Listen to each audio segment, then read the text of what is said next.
আপুনি জানেনে কোনটো ফলৰ গুটি ফলৰ বাহিৰত থাকে? কোনটো ফল খালে মানুহ সুন্দৰ হ'বলৈ আৰম্ভ কৰে?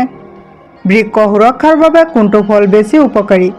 এনেকুৱা ধৰণৰ আৰু কিছুমান নজনা প্ৰশ্নসমূহৰ উত্তৰ জানিবলৈ আমাৰ লগতে ভিডিঅ'টোৰ শেষলৈকে থাকিব বুলি আশা ৰাখি ভিডিঅ'টো আৰম্ভ কৰিছোঁ।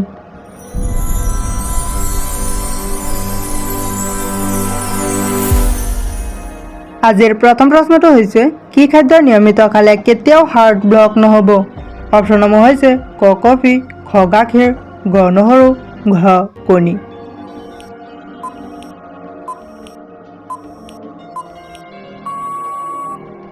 ইয়াৰ ভিতৰত শুদ্ধ উত্তৰটো হ'ব অপশ্যন গ নহৰু। নহৰু নিয়মিত খালে কেতিয়াও হাৰ্ট ব্লক নহ'ব। আমি আহিছোঁ পৰৱৰ্তী প্ৰশ্নটোলৈ। কোনটো ফল নিয়মিতভাৱে খালে মেৰুদণ্ডৰ বিষ ভাল হয়? অপশ্যনসমূহ হৈছে ক কমলা, খ কল, গ আঙুৰ, ঘ অমিতা।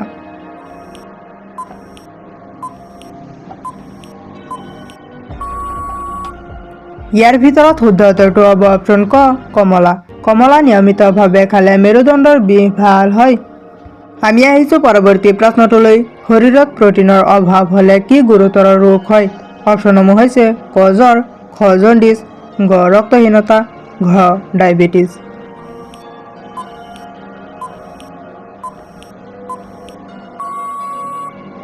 ইয়াৰ ভিতৰত শুদ্ধ উত্তৰটো হ'ব অপশ্যন গ ৰক্তহীনতা। শৰীৰত প্ৰটিনৰ অভাৱ হ'লে ৰক্তহীনতা ৰোগ হয়।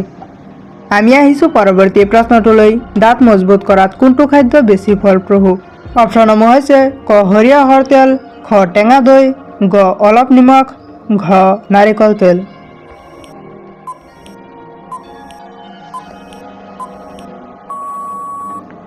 ইয়াৰ ভিতৰত শুদ্ধ উত্তৰটো হ'ব অপশ্যন খ টেঙা দৈ।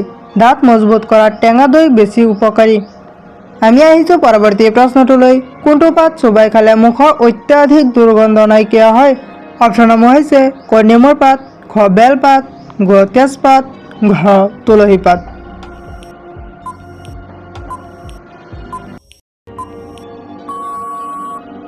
ইয়াৰ ভিতৰত শুদ্ধ উত্তৰটো হ'ব অপশ্যন ঘ তুলসী পাত। তুলসী পাত চোবাই খালে মুখৰ অত্যাধিক দুৰ্গন্ধ নাইকিয়া হয়। তুলসী পাতে মুখৰ অত্যাধিক দুৰ্গন্ধ অলপ সময়ৰ কাৰণে নাইকিয়া কৰিব পাৰে। আমি আহিছোঁ পৰৱৰ্তী প্ৰশ্নটোলৈ। বৃক্ক সুৰক্ষাৰ বাবে কোনটো ফল বেছি উপকাৰী? অপশ্যনসমূহ হৈছে ক কল, খ আম, গ আপেল, ঘ মাটিকঁঠাল।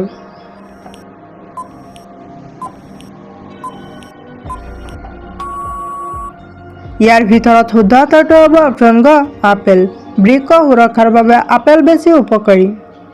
আমি আহিছোঁ পৰৱৰ্তী প্ৰশ্নটোলৈ। কোনটো ফলত সৰ্বাধিক প্ৰটিন থাকে?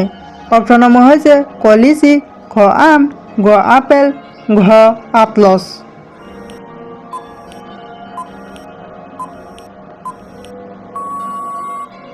ইয়াৰ ভিতৰত শুদ্ধ উত্তৰটো হ'ব অপশ্যন ঘ আতলছ। আতলছ ফলত সৰ্বাধিক প্ৰটিন থাকে। আমি আহিছোঁ পৰৱৰ্তী প্ৰশ্নটোলৈ। ভালদৰে টোপনি নহ'লে আমাৰ শৰীৰৰ কোনটো অংগ দুৰ্বল হৈ পৰে?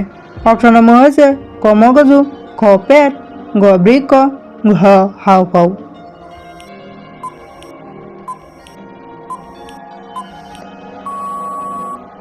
ইয়াৰ ভিতৰত শুদ্ধ উত্তৰটো হ'ব অপশ্যন ক মগজু। ভালদৰে টোপনি নহ'লে আমাৰ শৰীৰৰ মগজু দুৰ্বল হৈ পৰে। আমি আহিছোঁ পৰৱৰ্তী প্ৰশ্নটোলৈ। কোনটো শাকত বেছি পৰিমাণে কেলছিয়াম থাকে?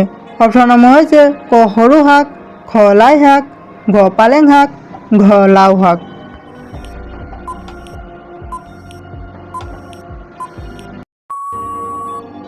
ইয়াৰ ভিতৰত শুদ্ধ উত্তৰটো হ'ব অপশ্যন গ পালেং শাক। পালেং শাকত বেছি পৰিমাণে কেলছিয়াম থাকে। আমি আহিছোঁ পৰৱৰ্তী প্ৰশ্নটোলৈ। হৃদৰোগীৰ বাবে কোনটো খাদ্য গুৰুতৰভাৱে ক্ষতিকাৰক? অপশ্যনসমূহ হৈছে ক কণী, খ গৰুৰ মাংস, গ হিলচা মাছ, ঘ তিলাপিয়া মাছ।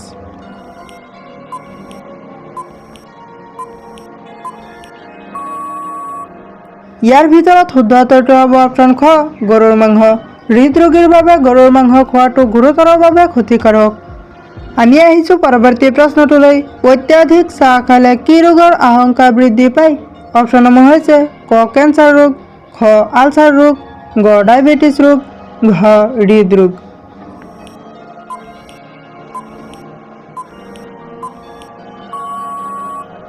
ইয়াৰ ভিতৰত শুদ্ধ উত্তৰটো হ'ব অপশ্যন ঘ হৃদৰোগ। অত্যাধিক চাহ খালে হৃদৰোগৰ আশংকা বৃদ্ধি পায়। আমি আহিছোঁ পৰৱৰ্তী প্ৰশ্নটোলৈ। কোনটো ফলে পেলুনাশক হিচাপে কাম কৰে? অপশ্যনসমূহ হৈছে ক বেল, খ কঁঠাল, গ আমলখি, ঘ মাটি কঁঠাল।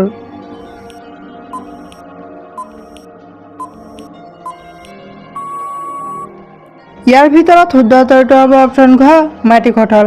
মাটি কঁঠালে পেলুনাশক হিচাপে কাম কৰে। আমি আহিছোঁ পৰৱৰ্তী প্ৰশ্নটোলৈ। কোনখন দেশত প্ৰথম আয়ুৰ্বেদ চিকিৎসা আৰম্ভ হৈছিল? অপশ্যনসমূহ হৈছে ক চীন, খ ভাৰত, গ বাংলাদেশ, ঘ ইণ্ডোনেছিয়া।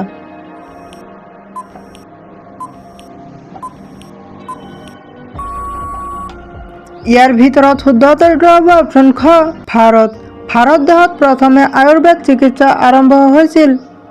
আমি আহিছোঁ পৰৱৰ্তী প্ৰশ্নটোলৈ। কোনটো ফল খালে মানুহ সুন্দৰ হ'বলৈ আৰম্ভ কৰে?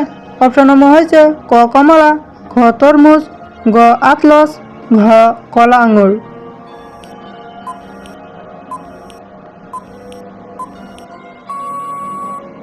ইয়াৰ ভিতৰত শুদ্ধ উত্তৰটো হ'ব অপশ্যন ক কমলা। কমলা ফল খালে মানুহ সুন্দৰ হ'বলৈ আৰম্ভ কৰে। আমি আহিছোঁ পৰৱৰ্তী প্ৰশ্নটোলৈ। কোনটো ফলৰ গুটি ফলৰ বাহিৰত থাকে? অপশ্যনসমূহ হৈছে ক ড্ৰাগন ফল, খ ব্লুবেৰী, গ ষ্ট্ৰবেৰী, ঘ আখৰোট।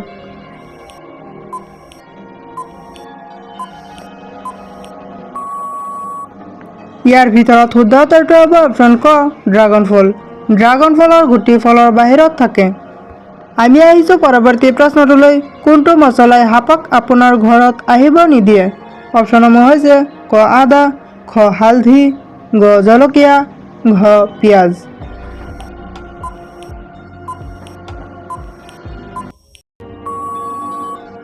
ইয়াৰ ভিতৰত শুদ্ধ উত্তৰটো হ'ব অপশ্যন ঘ পিঁয়াজ।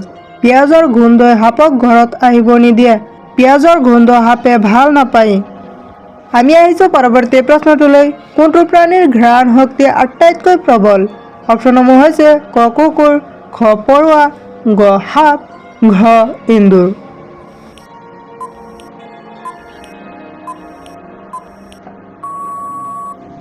ইয়াৰ ভিতৰত শুদ্ধ উত্তৰটো হ'ব অপশ্যন ক কুকুৰ।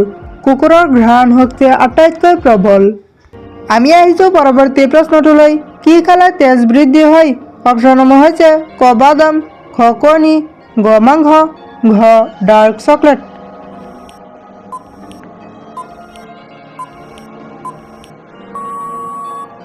ইয়াৰ ভিতৰত শুদ্ধ উত্তৰটো হ'ব অপশ্যন ঘ ডাৰ্ক চকলেট। ডাৰ্ক চকলেট খালে তেজ বৃদ্ধি হয়। আমি আহিছোঁ পৰৱৰ্তী প্ৰশ্নটোলৈ। কোনখন দেশত এটা প্ৰথা অনুসৰি মহিলাৰ আঙুলি কাটি দিয়া হয়? অপশ্যনসমূহ হৈছে ক ইণ্ডোনেছিয়া, খ আফ্ৰিকা, গ শ্ৰীলংকা, ঘ উগাণ্ডা।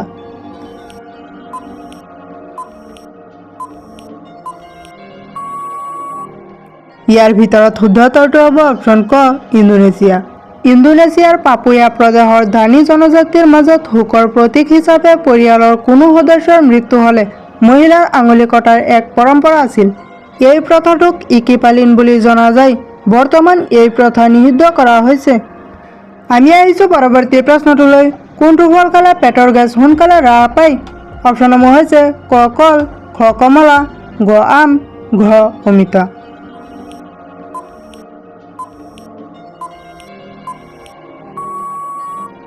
ইয়াৰ শুদ্ধ উত্তৰটো যদি কোনোবাই জানা তেনেহ'লে কমেণ্টত জনাই দিবা।